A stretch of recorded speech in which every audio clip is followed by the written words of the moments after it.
Welcome back. This is episode number 332 of the Healthy Diabetic Podcast and episode number 3 of our live show. Welcome. I'm Coach Ken. We're really excited to be with you guys today. We got a lot of really cool stuff going on. Before we get into some of the things that we've got going on today, please remember that nothing that you hear in this podcast should be considered medical advice or otherwise. Please always consult your medical team before making any changes to your diabetes management. All right, Graham, what's up, man? How you doing?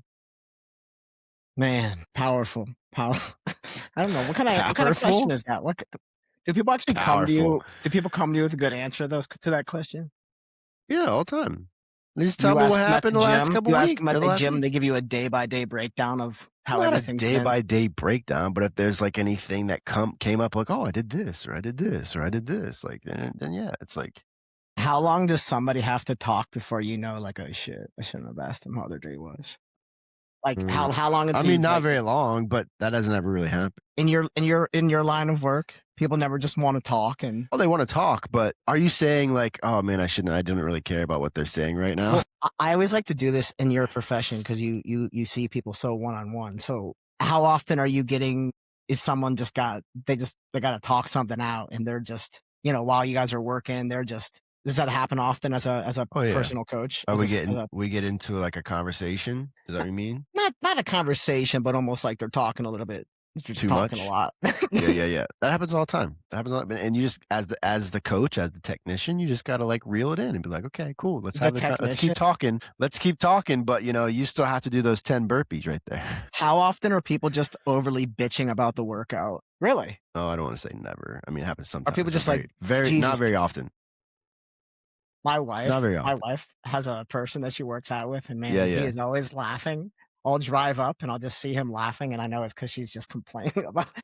And she's But laughing. I could see, I mean, your wife is a lawyer. Like she has the personality that she would be like, I'm not cool with what's happening right now. So I don't have a filter. I'm just going to say something. Well, a part of complaining is also, I think, a part of enjoying the experience for some people. Oh, for sure. Like, they're letting something out by like, fuck you, Ken, making me do hit it, burpees. What do you call the what do you call the box, like stepping up and down on a box, up and down on a box when people are doing that? Just a box step up. Box steps, is that really all it is? Box and step up, yeah. And what is a minimal distance for you in a box? Because I see they have 12, 18, 26, like most people the minimum is going to be 15. 15 inches? 15 inches, yeah. And for me, for most that's so specific. Go ahead. It's because I've actually thought about that question a lot over the years, and it's like 15 inches is usually good for most people, regardless of how tall or I don't want to say regardless of how tall you are, because if you're, shorter, if you're a shorter person, like that's going to be a higher step up. If you're a taller person, it's going to be a lower step up. But for people that have like bad knees or, they're not as strong in terms of stepping onto a box or stepping up to something, like that 15 is a good number to start at. And then I typically tap it out at 18. Really? Because 18 with most people, you're anything over 18, like 20, 22, 24, it's just too high of a step up. So this is pretty funny that we're talking about this, because conventional wisdom would tell you if you're taller to step higher, but that's not what you're saying. Of course. Why is that? Of course. I typically don't, doesn't make sense to me. Well, hypothetically, like I'm 5'8", I'm short. Right? Hypothetically, when you put your foot up onto a box, right? Mm-hmm. And this is how you're going to get the most pressure into your foot. This is how you're going to get the most contractile force out of your quad and probably the most stability out of your knee. You hypothetically want from your hip to your knee to your foot to be at about 90 degrees, right? At 15 inches. Hip to knee to foot. To foot at 90 degrees, right? So I should look like this, right? Okay. And that's hypothetically where you want to be no matter what height you are, right? So that's why at 15, if you're 5'2", 5'5", it's probably a good box, right? If you're, 5'7", 5'8", whatever, like it might be too short, right? But the other thing that you have to keep in mind is like, how stable is this person's hips? How stable is this person's spine? How strong is this person? Can this person even step up on a small little box like this with control and not fall over, right? So those are the things as the coach and as a technician, like you have to kind of think in terms of where you're going to start this person. Obviously, you don't want to start this person at 18, 20 inches when they shouldn't have no business being at 18, 20 inches. So you just said something else that made me think. If you take 10 person off the streets and you didn't tell them that you were going to watch them step up onto stairs or a box or this or that, is the common person going to use their quad or your what's below? I'm having a brain fart. What's below your quad? Wow, dude. I know. What? God, your knees, your calves, your calf, foot, God, brain your fart. hamstrings, no. So your brain, no. Have nothing to do with your knees. So like you said you're gonna step onto a box and you're gonna feel it in your quad. I feel when I step up onto a stair or to a box, it's my calf muscle that I'm engaging. Is the expectation from a trainer that it's your quad? It should be your quad. Now, depending on how tight your muscles are, you might absolutely feel it in your calf. But if you don't feel it in your quad, you're not pushing through the box with enough pressure in your foot. Because if you put enough pressure in your foot and all that pressure goes in your foot and your knees coming over top of your toe, you're gonna feel it in your quad. If you just feel it in your calf, you're probably too much on your toes. If I'm on a stair machine, ideally, that's different. Because you're focusing the workout on different muscles while you're there, type of thing, or what do you mean by that? No, because I could step shallow or I could step deep, right? If I step shallow, I'm using my calves. If I step deep, because your whole foot's not on the stair. Correct. And also when you're doing the stairs, like on a StairMaster, it's especially dependent on how big your feet are, right? You might not be able to get your whole foot onto that thing comfortably onto that stair for that StairMaster, right? So StairMaster's a little bit, and it's a more of an endurance thing where I think it's more of an endurance thing than if you're doing a box and you have weights and you're doing even 8 to 10 reps, like you're still getting more a strength component, I guess you could say, in that exercise rather than I'm going to go on the StairMaster for an hour. I mean, but say, and I always to say this. We're still talking about the stairs. Well, hold on, but this is great. This is, I think what I think is valuable about the question, and it was great that it went there, because when I go into the gym as a diabetic, so let's loop it in. As a diabetic, I think the best thing I could do for me would be legs. So like if I was thoughtless in the gym, just dude, make the face. I'm listening. If I wasn't someone that knows my way around the gym and does things, and I was thoughtless in the gym, I would use the StairMaster for whatever reason. I think, especially as a diabetic, it just seems to me I want to be as tuned as I can into what could be a something that really is a concern, with circulation and things like that. So yeah, I'm wondering if maybe that is if it's something you think about too. Like I don't know. I guess I'm not really. I would never think if I was looking to get fit.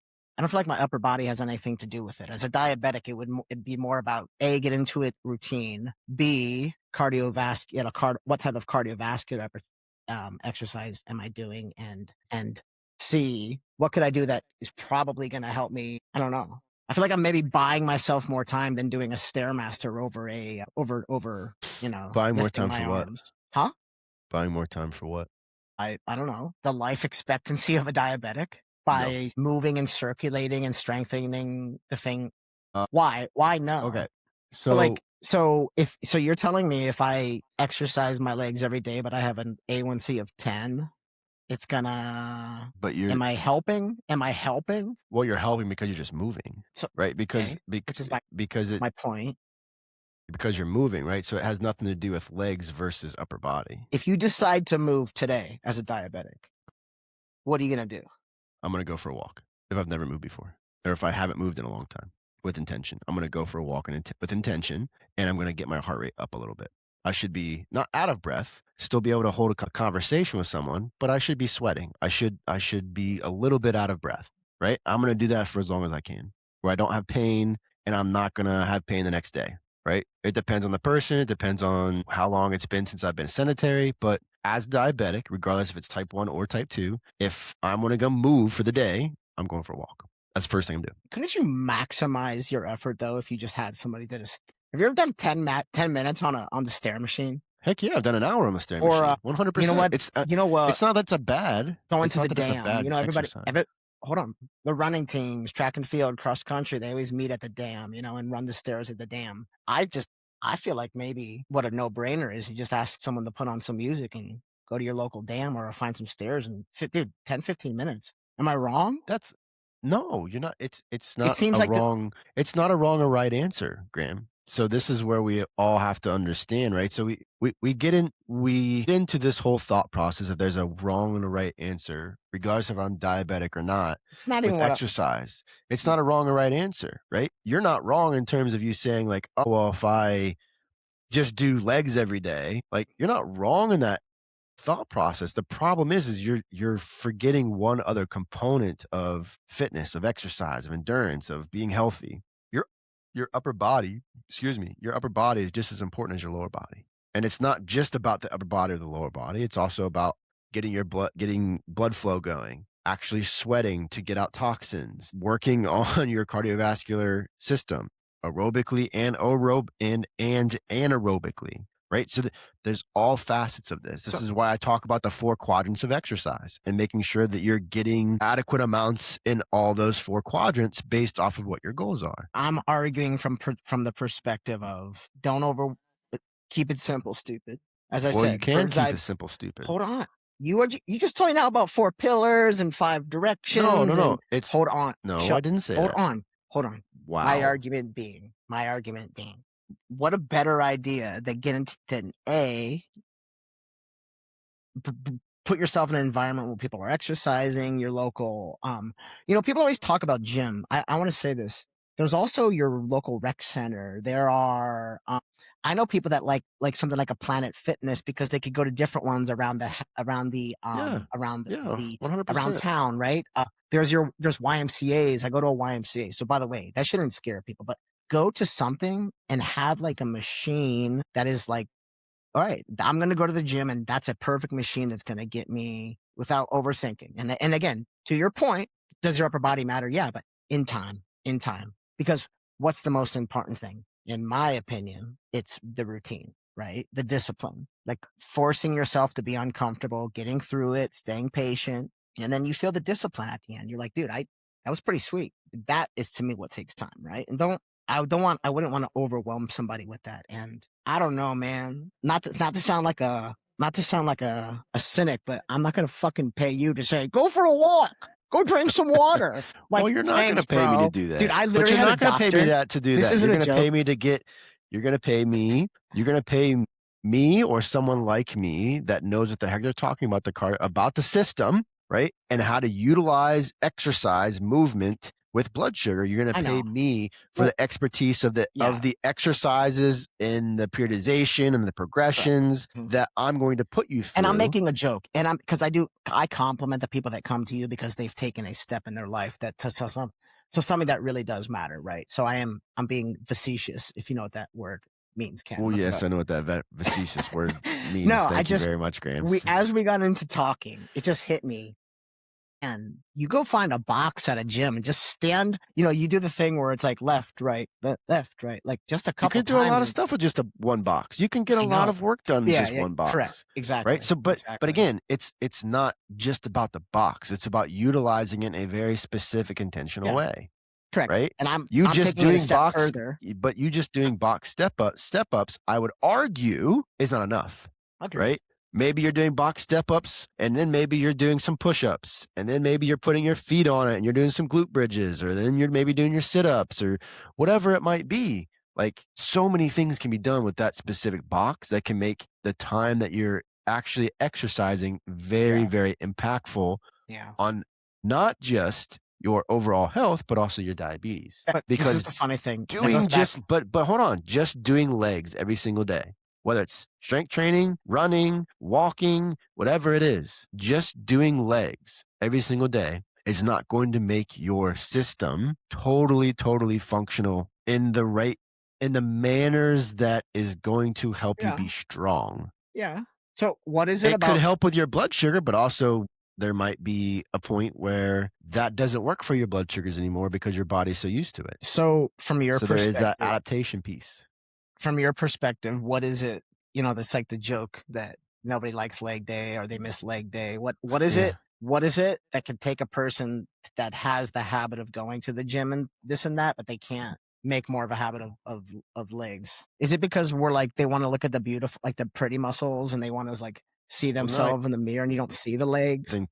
Now you're talking about something totally different, which is what most guys go through. I'm the same way. In college, I never did legs outside of football training. But am I right? Legs.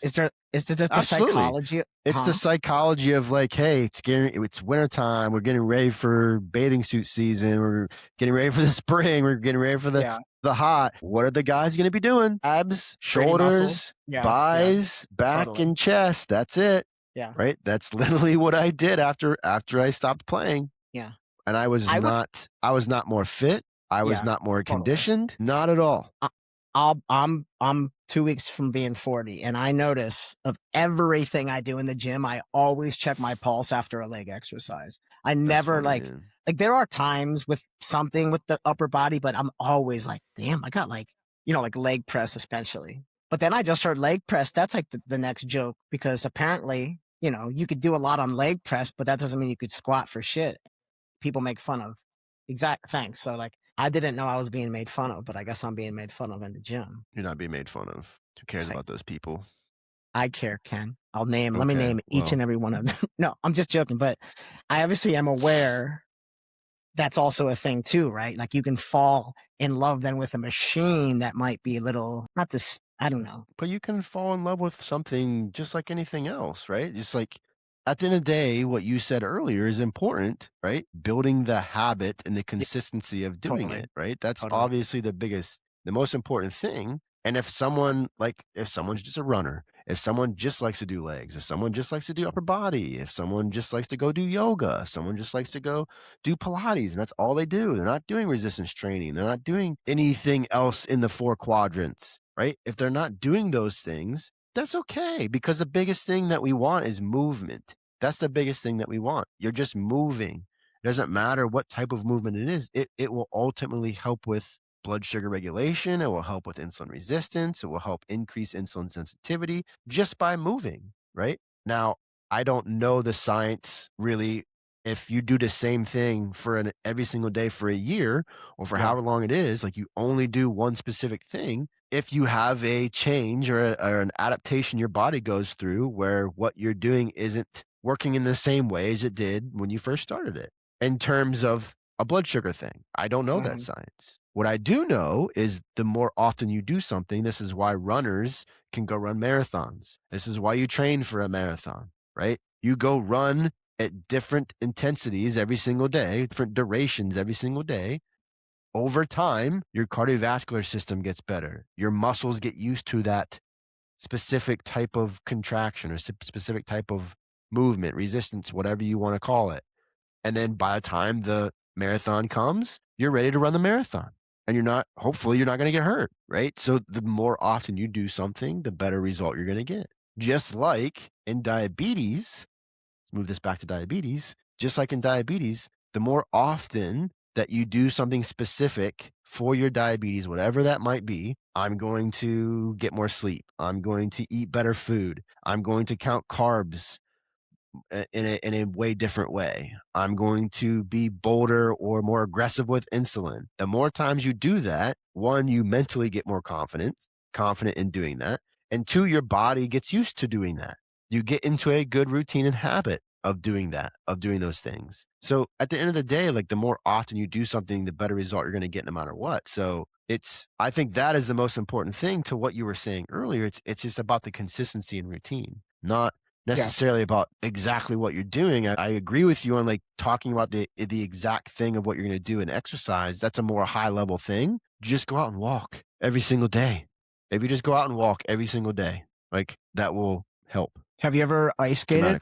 Yeah. Do you like to skate? I like skating. I'm pretty good at skating. I'm not good at stopping, but I'm pretty good at skating. Skating. Let's bring it back to the Winter Olympics. Let's make it appropriate. Did you see the name that I wrote down in our show notes for today? And did that name mean anything to you? I'm going to try to pronounce it, and I want you to try it too. I believe, and I've always said it as Capo Caco. So it's Kaapo. Capo. Kakko. Do you know why this name is on there? No. Okay, let's take it down the line. He plays for the New York Rangers, so he's an NHL hockey player. He's also from Finland, so he's home playing with their team, and they are killing it. So I think if the bracket is set up right, it would be, I think U.S. and Canada would play each other in the semis, and the winner would probably play Finland because they seem to be the best team. But he's type 1 diabetic. Did you know this? Yeah. Yeah. How do you know about his story? What do you know about him? I saw his He's story the man. on He's Instagram. killing it in the Olympics right now too. I think all the games, sorry to cut you off quickly and I'll look while you're talking. I think the games are tomorrow. And this is Tuesday. Go ahead. Yeah. I saw him on Instagram. I think either Breakthrough T1D or someone was like just featuring him because he's in the Olympics and he's type 1 diabetic. Oh, I, briefly looked at his story. I was like, dude, this is awesome. This is great. Because I knew there was type 1s. I know of a couple type 1s, I believe, in the NHL, but I didn't really recognize or see his story yet. So that's really cool. Dude, I'm having a hard time reading this. I mean, the Olympics are coming to a close. So put it this way, it's in the days to come. I didn't realize my phone was like right that's 6. So it's in the days to come. So turn your TVs on and watch that. I think it's pretty cool. I have no idea really about him. I want to look it up. I don't know exactly where I saw his story either, but yeah. So he's from Finland. He looks like a pretty young guy. Don't know how long he's had it or anything like that. Mm-hmm. We also have something that we never talked about. This is something I kind of want to hear from you a little bit about. Fully closed loop systems. There's a lot of different companies that are doing it. I know it's not fully FDA approved if I am understanding right. I even dropped an article in here. There was a student-led. They did their own thing, all their own R&D, all their own, and they have their own closed loop system that they're promoting now. Trying to get picked up soon by bigger companies. So hit me with your thoughts on closed loop systems. I know you're. Yeah. So we used to talk about closed loop systems of saying an insulin pump and a CGM communicating and talking together with a specific algorithm, right? That's been the last, I would say, probably 5, maybe 7 years, maybe a little bit less than that, where specifically there's an algorithm, not the pump and the CGM talking to each other, and you can like dose off of your reading, it's on your pump, and you can just dose off of that. I'm talking like the algorithms being able to take over for being able to uptick, downtick insulin based off of what your blood sugar is. We've had that for a little while. Okay, so now what they're talking about, which we've talked about before, is now they're talking about that not being closed loop, because really, if you think about closed loop, like a closed loop system should really be, and I think this is what they're trying to get to or get at when they're making this statement. Closed loop system should be where I don't have to do anything, where I don't have to take a bolus for a correction, where I don't have to do any of that stuff, right? If I'm going low, I don't have to treat because there's glucagon or something happening in the background, right? So that's what companies are trying to actually do now, which is really, really cool. There's a couple companies that are creating or they're bringing to market. I think one of them is in FDA right now, where there's basically 2 cartridges in the pump. One is for insulin, one is for glucagon. So the idea is to get rid of low blood sugar, which is what, that's a great thing to kind of think about doing, is like getting rid of the low blood sugars. So you could be on a pump, and if you go low and the CGM is reading a specific number, it's reading that you're going to go low based off of whatever the algorithm is, whatever the number is going to be, the pump will give you a little bit of glucagon, right? So it's a very interesting technology and how they're trying to kind of create this and roll this out. But I don't think that's new. That's not new information. Hold on though. Nobody is walking around with nobody's walking around with a closed loop insulin system right now. Well, technically right now, but they are, because we've called it closed loop system with just the pump and the algorithm and the CGM. Now they're saying that's not a true closed loop system because you have to introduce something to prevent hypoglycemia. So they're basic, and I don't know the whole thing about like closed loop versus not closed loop. If you're using the algorithm, is it actually called closed loop? Like, I think people are still calling it closed loop. I think they're using this type of information because they're realizing, okay, well, we've been saying closed loop for years of using CGM, algorithm, and pump together. Well, what about hypoglycemia? Because they can kind of not prevent hyperglycemia, but they have the ability to help with hyperglycemia because the algorithm, if it detects you're going above a certain threshold, it's going to give you insulin to try to hopefully prevent that or bring the number back down into range. Right? So now you're misunderstanding. Now they're working the opposite side of it. Just to put it into words, there was a time where a closed loop meant commands an increase, a decrease, a maintenance, or a suspension of all basal insulin doses. Yes, which is what we have right now, which is what the system is right now, what closed loop is. That says basal, though.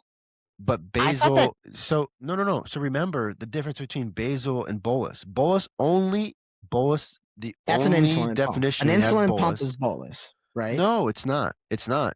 Bolus only means when you are taking insulin for food. No, I understand that. But you're not understanding it. But you're not understanding because you're saying basal. Hold on. I thought an insulin pump only does a bolus. My understanding was an insulin pump only. No. So you've had an insulin pump that holds two types of insulin before? No. You still have fat. The only insulin you're using in an insulin pump. Haven't we talked about this before? The only insulin that you're using in an insulin. Stop. Let me finish. The only insulin that you're using in an insulin pump is fast-acting insulin. Humalog, Novolog, bolus, Lemjev, Fias, whatever it is. Bolus. Okay? No, it's not bolus. Stop saying the word bolus. It's not bolus, right? You're using fast-acting insulin. Because you're using an insulin pump, before we had the algorithms, you would pre-program basal rates. So every hour or every 4 hours, if whatever your rate was determined by your doctor, you would get a certain percentage of a unit or a certain percentage of insulin. Some people would get 0.5, some people would get 1.5. When I was on an insulin pump, not using an algorithm yet, I had every 4 hours, I had 0.8 units of insulin going in for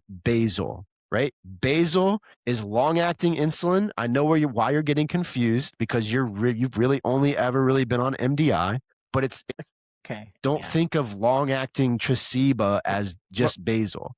Right? We're having fun, but the answer is you just hit the nail on the head. It's because I've never been on an insulin pump. Right. So let me just finish. Let me finish. No, it's not elementary. It's just because you've never been on an insulin pump, right? No, it's because I have to listen to you talk. What are you talking? You brought this up. What the heck are you talking about? You got to listen to me talk. Go ahead. Yeah. So basal is your long-acting insulin, regardless if it's Tresiba or whether it's in a pump and you're using Novolog, Humalog, whatever it is, right? Whenever the algorithm, whenever you set a temp basal, whatever it is, that is a basal rate, okay? Mm-hmm. When you are actually taking insulin for a correction or you're actually taking insulin for food, that is defined as a bolus. Done. So you still have basal and bolus in an insulin pump. So the cool thing about the algorithm, Graham, which maybe you just need to try like the Omnipod or the Tandem or like the Twist or whatever it is. Never.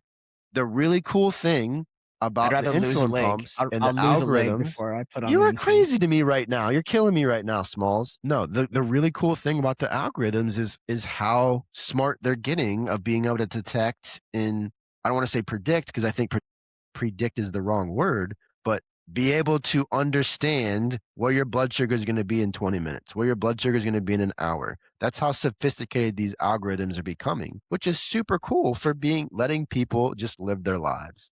If they don't want to be, hard pressed into the decision-making process, it really does help people mentally and physically, right? When I was on an Omnipod and I actually let the algorithm do what it was designed to do, when I was on Tandem, T-Slim, and I actually allowed the algorithm to do what it did, what it was supposed to do, so many times it was like, I wasn't even thinking about I didn't even think I had diabetes because it was just doing its job as long as you're doing the other things. So to go back to my story that I was talking about, this is the cool thing. So this is a closed loop algorithm for an implantable pump system designed for patients who cannot depend on standard external pump therapy. Okay. So it's a new delivery system because they're doing an internal pump. It wouldn't be an actual pump though. It'd be something completely different.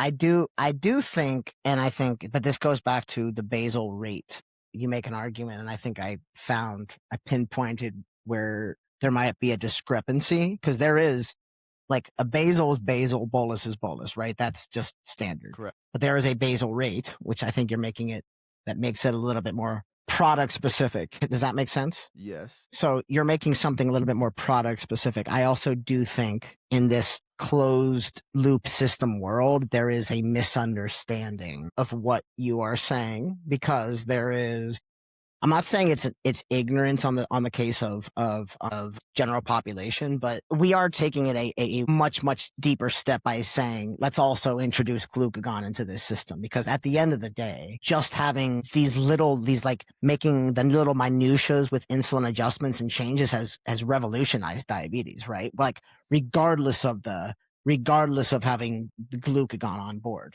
I'm trying to think of like an analogy to make for this, but it's almost like what we are talking about is a cure, essentially. What these guys are saying, if it were to take it a step further and add glucose to it, if you gave me an implantable thing and I just got to go to the doctor once a month to get it refilled with glucose and insulin, that's pretty, yeah, I don't know. That's pretty much a cure to me, right? Huh? Do you understand what I'm saying? Yes. I completely understand. What are we saying here?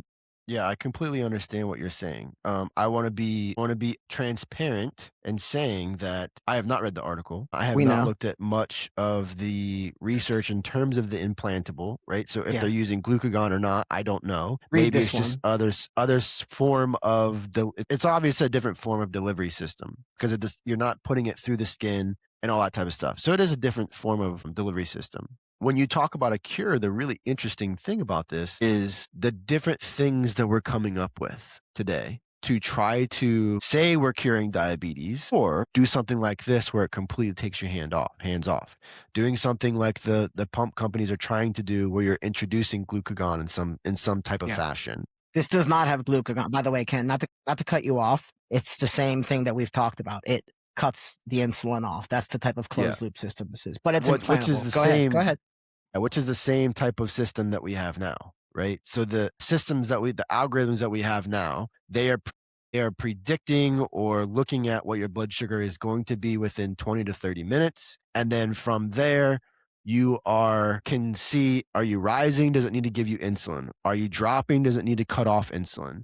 Right? So the systems that we have now are able to do that. They're able to do those things.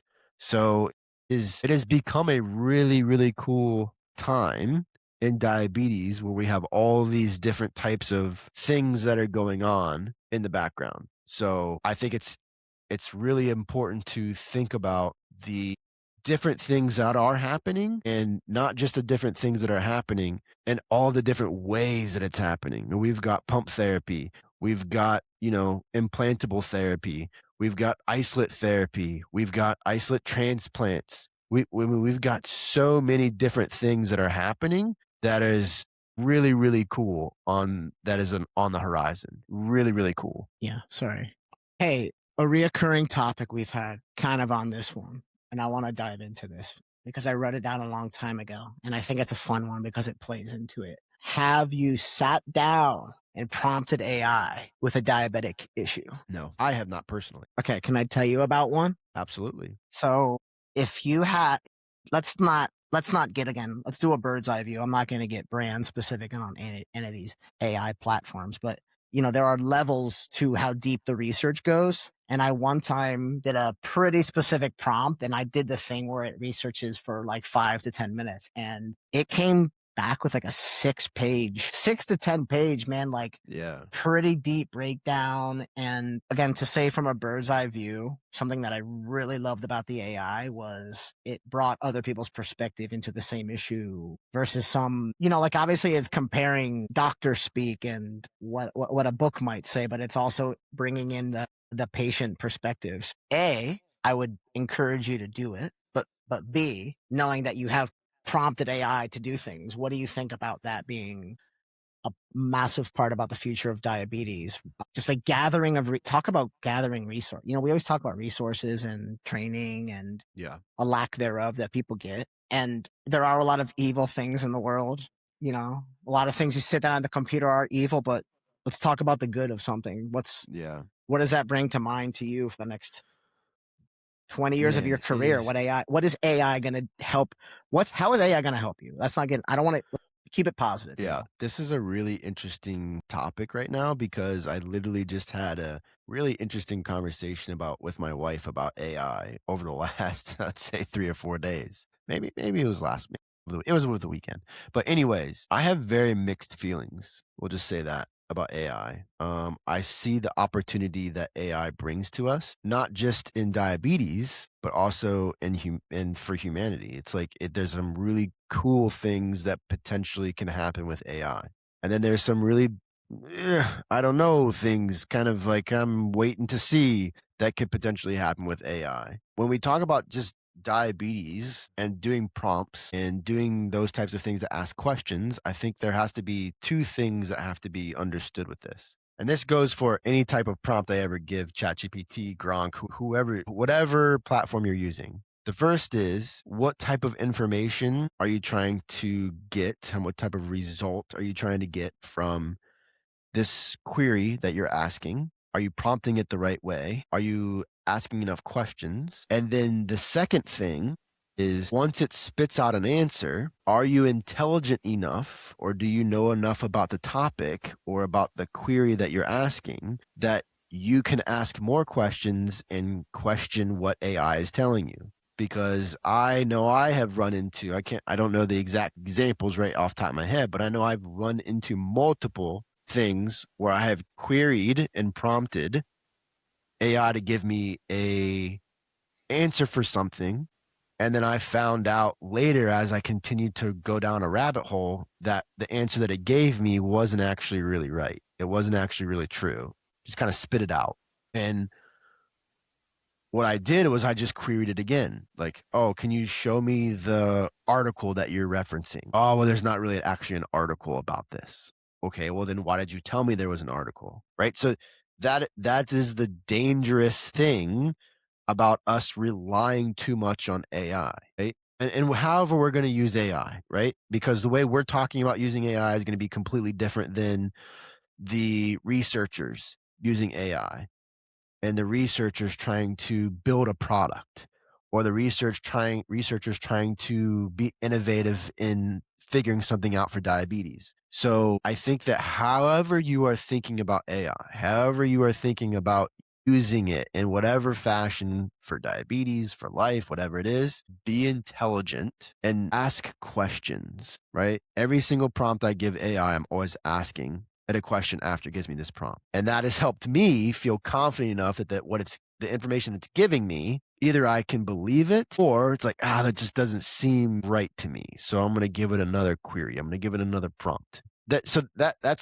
kind of what I think about AI. It's like you have to be able to be intelligent enough to use it in the right way. Is your opening monologue related at all to people searching it in a way to support themselves versus like it doesn't perception matter. Hold on. Yeah, but it does. But that. Okay, I wasn't sure if you were saying this, but I thought it's a pretty valuable thing to think about: perception versus perspective, right? Like the way you see, you're not getting anything in value by doing research just to support your beliefs, or you're not getting any value out of that. Is that what you're saying? Well, hold on, because this is also a huge thing that happens in the world today. Is like, like if you only follow and talk to the people that share your beliefs and your thoughts, well, of course, you're not expanding your right. So like same thing would apply with if you're gonna sit down with AI and try to go deep. Like Be open. Be wide open. Prompt it as generally as you can, and that's what you just said. If I was as honest as I'm sure as most college kids are, do you know how much fun research must be these days? Yeah. To do to really you're not we're not talking here about like you're not gonna not copyright. What is it? Guys, you're just gonna use it as a tool, man. Like shit's gonna get sweet in the right hands. But that's not happening. When you think about in the right hands. I have talked to professors. I have talked to people that are educating people and teaching people how to prompt. I know, AI. But again, perception versus perspective. But what do you mean perspective? Like when educators, and not just even college, high school too, when educators are telling me how their students are using AI, both on the good and the bad, right? It is 100%. It is 100%. I can see where we're going for educating ourselves, for looking at information, right? Human beings in general. I mean, just like think about when you were growing up, Graham.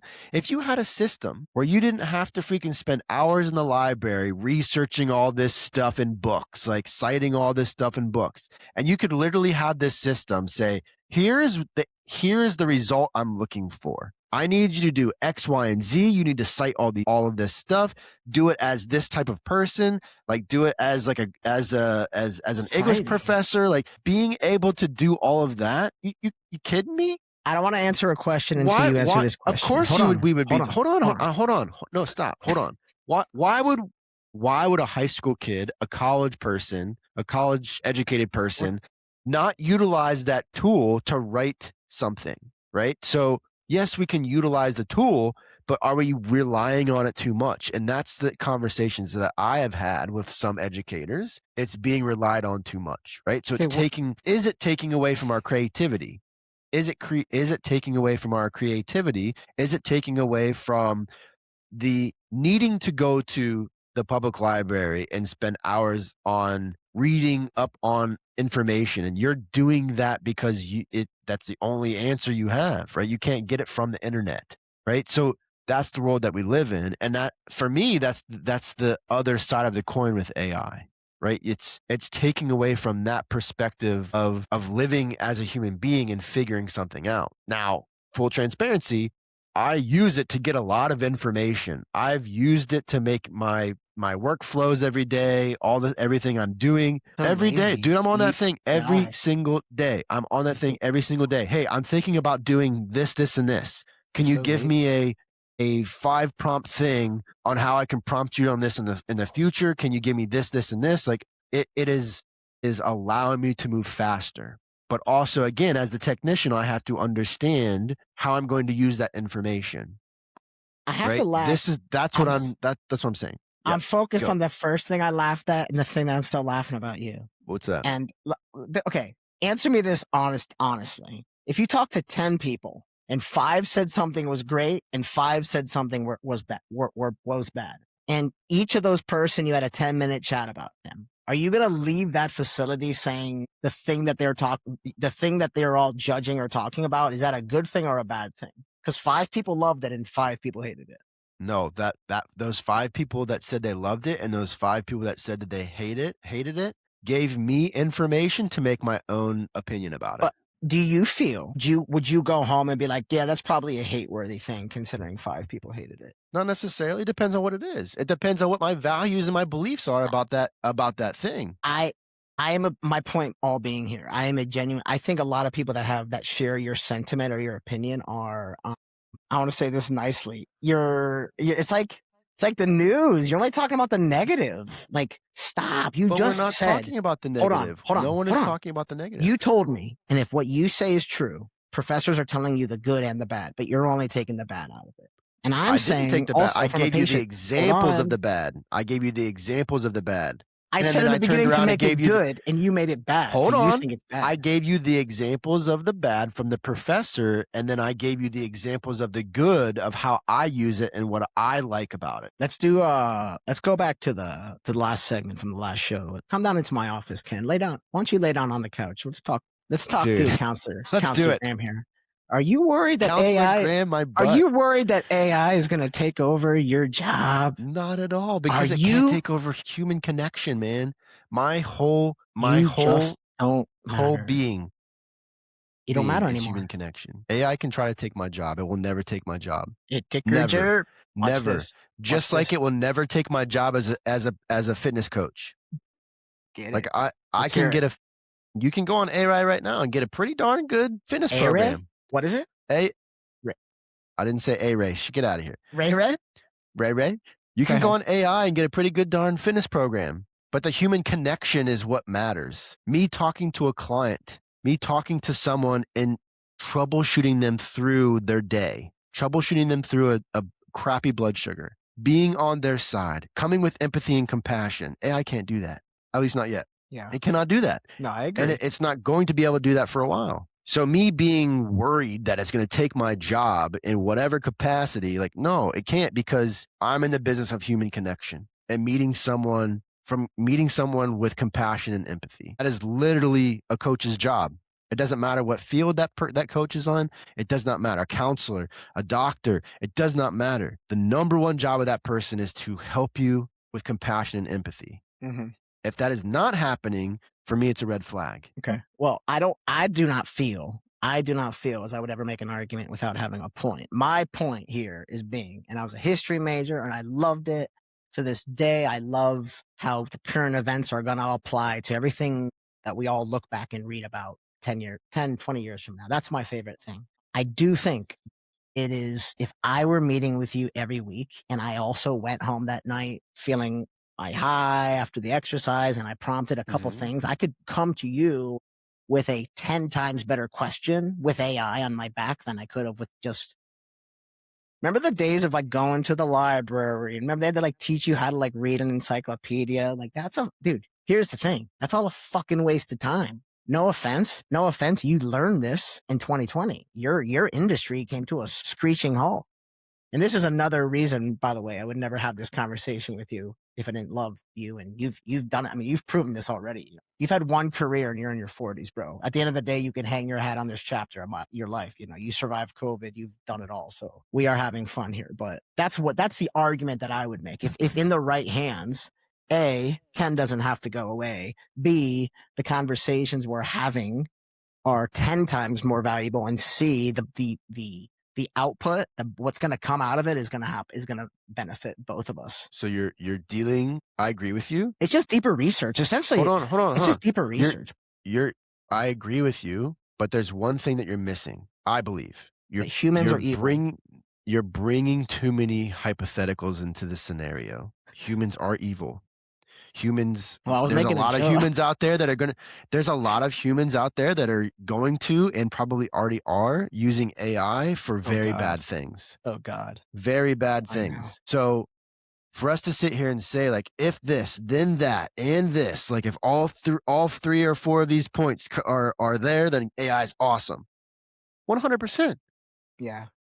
But what about the other side of the coin? If all 4 or 5 of those things aren't happening, then you're on the other side of the coin. Now it's a really bad situation. Yeah. You know what the funny thing is like, this is a funny thing. I saw a meme the other day and it said, it was talking about the Terminator and it was like, speaking of AI, it's like, oh, we only got 5 more years left before Judgment Day. It's like, oh my God. This is a real thing. Like people are thinking about like that AI is going to take over. Like, I don't know if it's going to take over, but hey, hold on. Let me say one more thing and then you can finish off this AI topic.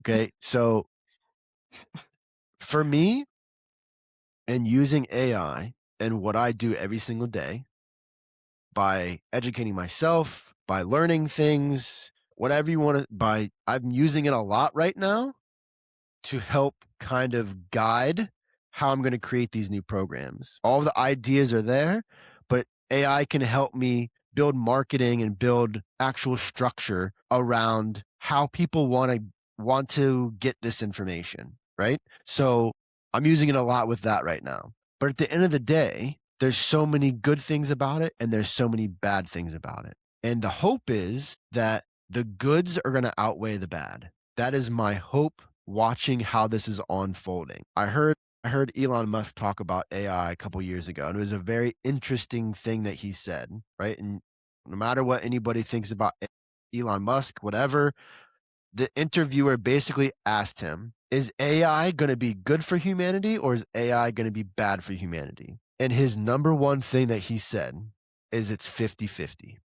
This was, I think, 2 years ago. It's because AI has the potential to make humanity like evolve and go really fast, or it has the opportunity to take us back and create a lot of detriment and harm, which mentally and psychologically, maybe we're already seeing the harm piece from people that have a lot of mental problems or like have trouble with their mental health. They're moving now to AI for relationships, not physical relationships, just relationship, like for a actual relationship.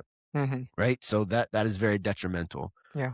That's one example. But I think the whole diabetes piece is really, really interesting because we can potentially use AI with research to make things go faster. You're already seeing it. You're already 100% seeing it. So I think the AI thing is very interesting and I'm excited to see it, but I'm also have mixed feelings about the other side of the coin. Well, as we wrap up and to answer a question that you asked, it's, as I said, it's perception, your view of something versus perspective, the world's view of everything else. And I think you just hit the nail on the head. You can't get so lost in your own. This was where this whole question, by the way, started. Where all I was saying to you was, it's not valuable to word something a certain way just to support how you feel, right? Like, well, you need to, 100%. Your goal or humanity's goal is to think differently, to challenge, to change, to evolve, right? And I think you make a good point. If you're only obsessed with the perception, which is what we are lost in right now, perception as in like, oh, this is what people think of me, but I don't, just never been something. But I want to leave you with this. And I don't know if you've had one of these moments where you're like, my phone's listening to me. Yeah, all the time. I kind of like, I hear about people. I've seen things. I had one that, I'm not going to lie, it pissed me off. And I'm obsessed with it. And tell me how weird this one is to you because you're looking right at it. I don't do any social media, no Facebook, no Instagram, no nothing. I just do Twitter for my news. How did I get served a video that has nothing to do with me of a guy wearing the exact same hat that I'm wearing right now? Tell me that. A 2-hour video. Hold on. Daddy's listening. A 2-hour video about something with it was like a Minneapolis. He was in protests, live streaming from the streets. Had nothing to do with my algorithm, my likes. I mean, I guess it does, but he was wearing the exact same hat as me. It's crazy, man. It's because they're watching and listening. I mean, you can't argue against that one, right? Oh, you can't argue against. Like, and this is not I got this hat at a sale rack in Marshall's like 2 weeks ago. How? That's just right. That's impossible, right? I'm not crazy, right? That's what people do, right? Right. I'm not crazy, right? You're not crazy. No, it's a crazy world we live in. Do you have just while we wrap up? Do you have anything like that for you? I mean, like your phone's listening? Dude, it happens all the time. Yeah. Like well, you're on the Chinese one. You're on the Chinese one. You're on TikTok, yeah, I am. right? Well, yeah. I don't ever log onto it, but yeah. You sold your soul. I did. They have the positive TikTok commercials. Have you seen these? It's like a lady and explaining all the benefits of TikTok. They paid like, these are Super Bowl commercials. Dude, you're not gonna, yeah, you know what? Let my kid should be on TikTok. Now that lady told me, now that commercial came upon my TV as I'm watching the Olympics. That works for people, man. Yeah. That works for people. Those ads, those all work for people. Yeah. Those Listen, great. We're an hour and 2 minutes. Great conversation. Do your thing. This guy, I tell you what, everybody, this guy like approaches me about a month and a half ago saying, hey, we should do a live show and we should should be back on the podcast. I'm like, sure, this is awesome. Let's do it. And then find out like, oh, he only has like, he's like, yeah, I can do it whenever. I can do it like whenever in the afternoon. It's not a big deal. Like I'll make it work. And then he like pushes the time. When I do it and how much time I give you are two very different things. Hold on. And my man Graham, when he came to me a month and a half ago, he was like, man, we should do like 3 days a week for like an hour and a half, 2 hour show. I still will. Are you insane? Are you insane? That's crazy. So anyways, this show, as this keeps getting bigger, right? As this keeps getting bigger every single episode. Tell your friends. This is we're continuously trying to evolve how this is going to work. If you guys have ideas of things that you want to listen to, you want us to argue about, please let us know. Reach out to me on Instagram. All the links, all my contact information is going to be in the show notes, or always is in the show notes. Tell your friends, tell your family. We're really happy that you are listening to this episode, whether you're on the live right now or whether you're listening on recording. So hopefully we can continue to grow this, and we can get more and more people involved on the live and chat for an hour and a half with people. We're excited about where this is, at least the potential of where this is going to be going. I think Graham and I are always talking about, like, what segments do we want to do? How do we want to format this? So we would love your input. Like, how do you guys think that we should format? Are you guys listening to current shows right now, whether it's radio shows, whether it's other diabetes shows that you like with the format and how it's rolled out? Let us know, because it's going to help us continue to build this out and just hopefully give you a incredible valuable experience as you're listening. So thank you so much, Graham. Thank you, everybody, for listening. And yes, Graham. Go. I love it. And we can play with really cool things like that too. Yeah, so talk over it. Absolutely, Graham. So thank you, everybody, for listening, and we'll see you guys next time.